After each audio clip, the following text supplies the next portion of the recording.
2006 жылдың күзі менің ең алғаш білім ошағына мектеп табалдырығын аттаған күнім.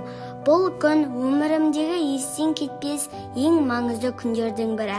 Мектеп білім айдынындағы үлкен кеме, ал ұстаз сол кемені бағыттаушы, капитан дер едім. Менің ең үлкен арманым анам секілді ұлағатты ұстаз болу. Ұстаз болу қиын, бірақ осы дүниедегі ең жауапты, ең ардақты мамандық осы. Ұстаз деген атқа ие болған адам бақытты адам деп ойлаймын.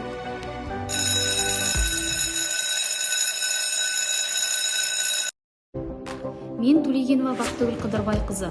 1999 жылдың маусым айының 17 жұлдызында дүниеге келдім.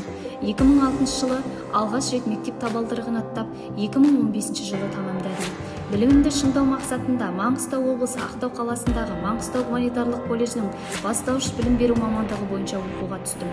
4 жыл студенттік өмірді өткеріп, 2019 жылы Қызылтөбе 2 елді мекендегі нөмір 6 жалпы білім беретін мектеп коммуналдық мемлекеттік мекемесінде мамандығым бойынша жұмысқа орналастым. Қазіргі таңда жұмыс өтілім 3 жыл. Педагог-модератор санатындамын. Бұл 3 жыл мен үшін өте еңбекті және жемісті жыл болды. Өйткені республикалық Нұрталап өнер байқауында би жанры бойынша 1-2 орындарды иеленсек, аудандық анаға апарар жол сахналық қойылым байқауында 2 орын.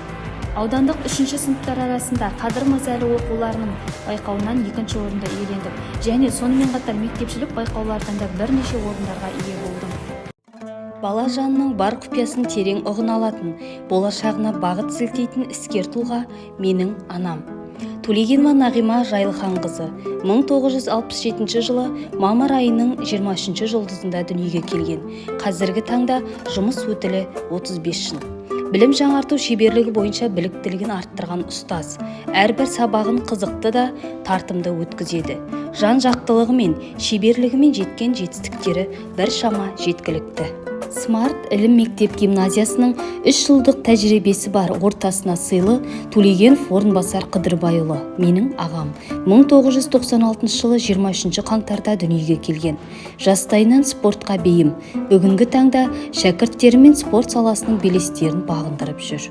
Біздің ұстаз болудағы басты мақсатымыз тәрбиесіз берілген білім адамзаттың қас жауы деп Әл-Фараби бабамыз айтпақшы, бала бойында ең алдымен отбасы және мектеп тәрбиесін ұштастыру керек. Салауатты өмір салтын ұстанатын, жаны мен тәні сау, елі мен жерін қорғайтын және сүйетін азаматтарды тәрбиелеу. Заман талабына сай, бәсекеге қабілетті, жан-жақты дамыған тұлғаны қалыптастыру. Отбасы адам баласының өсіп өнер алтын ұясы. Тәрбиенің түп тамыры отбасынан басталады. Ізгі адам, ізгі отбасының жемісі. Ал үлгілі ұстаз өнегелі отбасынан.